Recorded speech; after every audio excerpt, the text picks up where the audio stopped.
Bill Clinton walked into his Manhattan restaurant, wearing a hoodie, not a suit. No security detail. No spotlight.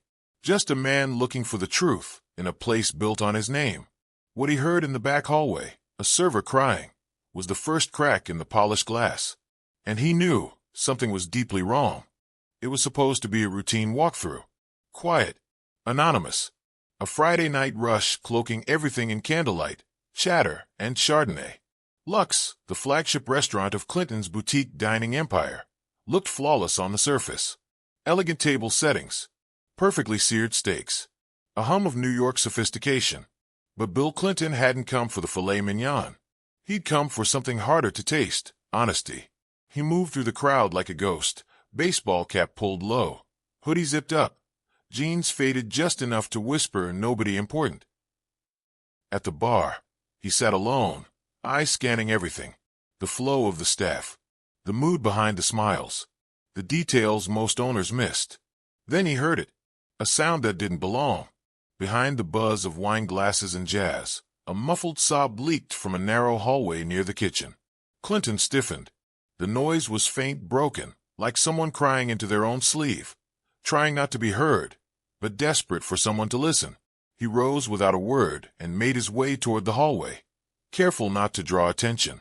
The breakroom door was cracked open. Inside, a young woman in a black uniform, gripping the edge of a metal prep table like it was the only thing keeping her upright. Her name tag read Sarah. She was crying, shoulders trembling, eyes squeezed shut. Beside her stood a fellow server. "You don't have to take it," he whispered. "Reed doesn't own you." Clinton froze. Michael Reed, the restaurant manager. Clinton remembered hiring him. Polished, professional, a resume full of buzzwords and Michelin star affiliations. But now, something in Sarah's posture, a mix of fear and exhaustion, told a different story. Clinton didn't step inside. Not yet. If they knew he was the owner, it might only make things worse. Instead, he quietly backed away, heart pounding. Back at the bar, he ordered water. Olivia, the bartender, offered a tired smile. Clinton nodded toward Reed, who stood near the kitchen doors barking quiet orders, his posture stiff, with control. "Your manager intense guy?" Clinton asked. Her smile faltered. "Yeah, you could say that." That hesitation, that tiny crack, was all Clinton needed. Something was happening here. Something real. And now he wasn't just an owner. He was a witness. A silent storm brewing beneath chandeliers and $60 steaks. He wasn't leaving. Not until he knew exactly what was rotting in his restaurant. Bill Clinton returned to Lux 3 nights later, determined. This time, he slipped in early, well before the dinner rush. The dining room was still hushed, flickering candles and untouched bread baskets awaiting the evening tide. He claimed a bar stool near the kitchen view and watched. From his seat, he scanned the staff. Sarah, Ethan, Olivia, each wearing a polite professional calm, but their eyes betrayed tension. Reed stayed precisely at the margins, close enough to oversee, distant enough to command. He wasn't just managing a restaurant. He was orchestrating control. Clinton didn't approach them yet. He let the rhythm of the place settle, the sizzle of sauté pans, the soft ding of ticket printers, the shuffle of trays. But under that rhythm, he sensed dissonance. Moments when laughter halted, hands trembled at the tables, hesitations in their movements like musicians missing a beat. He leaned toward Olivia. "Busy night later?" She polished a glass with deliberate care. "Always gets heavy after 8, she said, voice small. Clinton tracked her glance, a flicker toward Sarah at a nearby station. That was enough confirmation of what he suspected. One staff member facing something heavier than late-night shift stress. Clinton watched Sarah approach a table with practiced poise. She calmly explained specials, her pen poised over order pad until Reed stepped in. He hovered, voice low. Clinton couldn't hear, but Sarah's jaw clenched. Then she forced a smile, took the order, and walked away with pale skin and hollow eyes. Ethan appeared seconds later, tip dish tray in hand. He flinched whenever Reed turned. When Reed ordered him to rewash a tray, Ethan flushed, voice clipped as he obeyed. Nothing more than a tray, but his hand shook as he stacked it. each movement meticulous, as if the wrong gesture would unleash Reed's wrath. The front door chimed. Clinton observed Reed's instant attention divert. But Clinton saw the poised alertness Reed gave the good customers. The smiling regulars, the whiskey-sipping men in their 50s, the ladies in cocktail gowns, each given a brief nod that said, "This place is safe, under control." But control here was darker than diligence. It felt like cage wiring. Clinton sipped water again, eyes darkened by thought. He needed proof. Something Reed couldn't deny. He listened for Sarah's name, watched Ethan's eyes track Reed, looked for that telltale flicker of resentment. A moment came. Sarah returned to the station, clearly rattled. Clinton noticed her hearing her phone ping, probably from her roommate or mom checking late shift timing. She read it, shoulders sagged. She put her pen down and leaned against the station, eyes scanning the floor like she needed to escape. Clinton rose and approached her quietly. "Hey," he said, voice calm above the hum. She startled and lowered her head. "Hi," she whispered. Her fingers stroked the station edge. "No rush," he said. "I'm just curious, how's your night?" Sarah drew a shaky breath. She'd been holding her composure hours, but Clinton's casual tone unsettled her. Not mockingly sympathetic, but honestly concerned. Before she could answer, Reed appeared behind Clinton. The air shifted. Clinton stepped forward. "Good evening, Michael," he said. Simple, neutral, observant. Reed's gaze flickered. Shock? Anger? Reed cleared his throat. "Dinner service is starting, Bill. Let me handle Sarah." He spoke with authority. Not enough to bark, but enough to reclaim his space. Clinton stepped back. "Of course." He returned to his seat, Sarah trembling but reeling at being noticed. Later, Ethan approached the bar as if possessed. Clinton lifted an eyebrow. "She said you'd ask," Ethan whispered, voice low. Clinton nodded. "Tell me what's going on." Quietly. Ethan swallowed constant. "Reed singles her out. Late shifts. Extra plates. Told her mistakes would cost her job. She's scared." Clinton closed his eyes briefly. He placed a reassuring hand on Ethan's shoulder. "Anything else?" Ethan shrugged. "He's whispered stuff about seeing who'd stay when the place got busy. Threatens to replace her. Not just work, her dignity." Clinton's jaw hardened. "Okay, I'm working on it. But we need more." He nodded toward the back hallway. Ethan bit his lip. "I think I can help. Just don't call me out." "You won't," Clinton promised quietly. Back at the bar, Clinton replayed details in his head. Reed's precision, his disciplined posture, his predatory calm. But he'd made mistakes, public ones. Subtle they were, but enough. He needed Sarah's voice. She needed safety. Reed needed a mirror shattered in front of him. Clinton pressed the water glass back. The night was far from over. 3 nights later, Bill Clinton returned once again, this time precisely at 9:15 p.m., after the dinner rush had settled into a quieter rhythm. He slipped in under the glow of chandeliers that flickered over nearly empty tables and dimmed music. His gaze immediately found Sarah, whose shoulders still bore an invisible weight. The shift was winding down, but her aura remained tense. Clinton made his way past the bar and leaned into a side station near the breakroom. The low hum of staff cleaning up replaced the buzz of diners. Plates clattered against counters.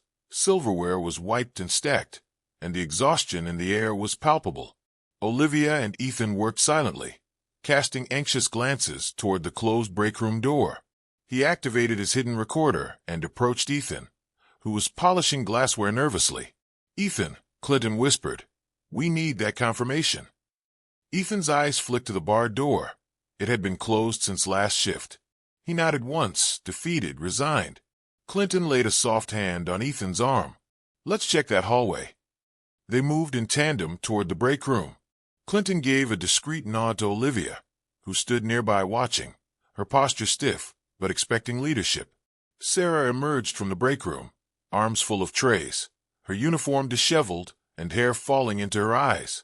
Her face looked like she hadn't blinked in hours. Clinton stepped forward calmly. "Sarah." She froze. Ethan backed away, afraid of stepping in. She looked like she might shrink into herself entirely. Clinton's voice stayed soft. "Is everything okay?" She blinked once, her voice small. Yes, everything's fine. He could see through it. However much she wanted to hide the tears, her eyes glistened. He cleared his throat louder. Michael Reed. Reed appeared in the doorway, arms crossed, the authority of a man used to being obeyed radiating from him. He didn't smile. His tight lips betrayed irritation. Clinton smiled low-key. Lovely evening. Reed's eyes found Ethan's. What's going on here? Clinton activated his recorder. A tiny red light beneath his hoodie. No one noticed. He met Reed's gaze. Just checking in. Sarah felt unwell. Reed's tone iced over. Everything's fine here. Clinton raised his eyebrows. Excuse me. Reed's posture straightened. Leave it alone. Clinton's voice remained calm, unyielding. I own this place. Reed stiffened. You're not in charge of staff relations. Clinton leaned forward slightly. I am. Reed took a threatening step. Then you better know what you're doing. This is my shift. Clinton slid a hand into his pocket, dropping the pen he'd earlier picked up. Check this out. He pulled out the recorder. Click, it played. Sarah's voice. If I do, I'm out of a job. Then Ethan's. He's crossing lines. Reed's face drained. The entire hallway of staff froze mid-motion, scraping cereal, wiping counters, pausing dead still. Reed's shoulders slumped. Clinton raised his voice softly. Do you deny saying that, Michael? Reed opened his mouth, closed it. He swallowed. Maybe I spoke incorrectly. Clinton's tone hardened. Michael Reed, effective immediately. You're fired for abusing power. Reed's face contorted. Wait, you can't fire me. Clinton's eyes never left his. I own the company. Get your things and leave. Reed looked at his staff. Sarah's eyes wide. Ethan's hopeful. Olivia's relieved. Others curious and uneasy. He slumped and shuffled off, suit swirling, ego caving. Clinton turned to Sarah. You're safe. Her voice shook. Thank you. Olivia stepped forward. Thank you. She echoed. Clinton nodded, but his mind already raced ahead. Firing him was necessary, but alone it wouldn't heal Lux.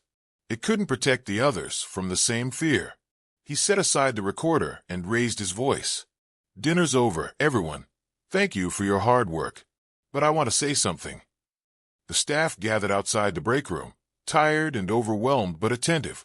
Clinton locked eyes with Sarah, then Tunis, Ethan, Olivia. This place is mine, but after tonight, it's yours too. I want your voices. I want your stories. No one here should ever feel afraid, ever again. The hope in their eyes ignited. In that quiet corridor, Lux shifted, from employer-owned to community-rooted. Clinton had broken the silence, but the rebuilding had just begun.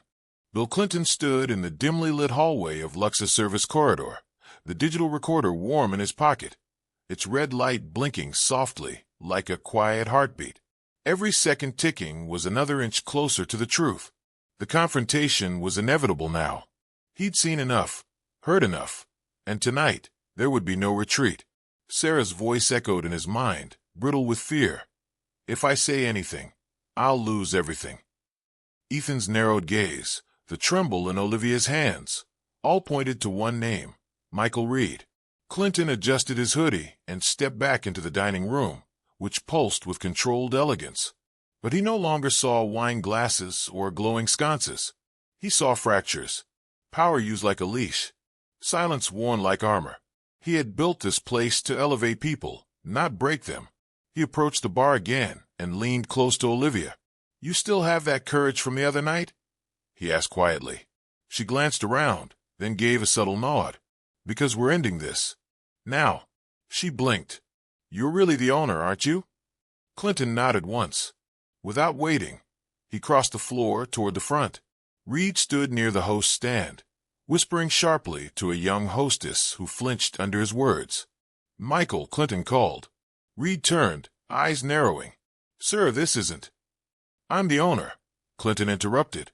His voice didn't rise, but it stopped conversation across the dining room. And we need to talk. Privately. Reed tried to chuckle. Mr. Clinton, this is highly unorthodox. This way, Clinton said firmly, gesturing toward the back office. Inside the office, the air thickened. Clinton shut the door. Reed stood behind his desk, defensively adjusting his tie. "I've spoken to multiple staff," Clinton said, pulling out the recorder and placing it gently on the desk. "They're scared of you." "Scared?" Reed scoffed. "This is hospitality. It's a tough business." Clinton pressed play. Sarah's voice filled the room, shaky, tearful. Ethan's followed. Olivia's. Then silence. Reed's face drained. "That's completely out of context," he stammered.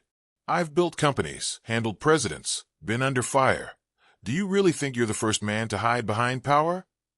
Clinton said coldly, "You used fear to control your staff. You're finished." Clinton reached into his pocket and handed Reed a termination letter, already signed. "I'm giving you 10 minutes to collect your things. Security will escort you." Reed didn't speak, didn't blink. His fall was quiet but absolute. Clinton stepped into the kitchen afterward. "Michael's gone," he announced. The staff froze. Sarah leaned against the prep table, stunned. Ethan exhaled slowly. Olivia set down a glass, her shoulders finally relaxing. "We're cleaning house," Clinton continued. "But this isn't the end, it's the beginning. You helped uncover the truth. Now we rebuild it." The staff didn't cheer. They didn't cry. But one by one, they nodded. They had been seen. And that changed everything. 3 weeks had passed since Michael Reed walked out of Lux for the last time. The silence he left behind wasn't empty. It was restorative. In its place, a new rhythm had emerged, one of safety, openness, and slow, deliberate healing. Bill Clinton sat in the back office, a space that now felt less like a throne room and more like a nerve center. His sleeves were rolled up, his phone face down, and his laptop screen glowed with spreadsheets, none of them about profit margins. These were schedules, payroll audits, feedback reports. He wasn't just watching change happen. He was building it. Outside, the dining room buzzed not with pretense, but with purpose. The chandeliers still cast golden light, but beneath them, something deeper shimmered dignity. Clara, the new general manager, moved through the floor with a calm authority. She'd interviewed every team member. She'd restructured shifts. She'd posted a new harassment protocol on the kitchen wall, signed by Clinton himself. No one rolled their eyes at it. Sarah now worked 4 nights a week with predictable hours and a renewed sense of agency. Her posture had changed. Shoulders back, voice firm. She'd even trained 2 new hires. At the server station, Ethan shared a joke with a busboy. Olivia laughed loudly behind the bar, mixing drinks with flair. Her armor had melted into trust. And Clinton? He was there. Every Friday. Not as an owner perched above, but as part of the family. That night, he called a meeting, just like the 1 weeks before. Only now, the air was different. No fear. He stood before his staff, with a white folder in hand. "I asked each of you to share your ideas. I've read everyone," he began. "So here's what we're doing." He handed out printouts, pages detailing a new mentorship program, health benefits for part-time employees, an anonymous hotline for reporting abuse, a tip-sharing reform designed by the staff committee. This restaurant, your restaurant, only works when you do. So from today forward, we protect the people before the plates. There was a beat of silence. Then applause. Real. Earned. Sarah wiped her eyes. Olivia nodded slowly. Ethan grinned. Outside the window, New York moved fast. Horns, lights, lives passing. Inside Lux, time had slowed. Not to a stop, to a beginning. As the applause faded, Clinton looked across the room. The people before him weren't just staff. They were survivors, leaders, builders of a better future. Let them call it a comeback, he thought. But for us, this is a resurrection. He raised a glass, not of wine, but of water, poured by Sarah herself. "To the ones who stayed silent for too long," he said, "and to the ones who spoke up." And they drank, not to forget, but to remember how they changed everything. If you liked the video, don't forget to subscribe and press the like button.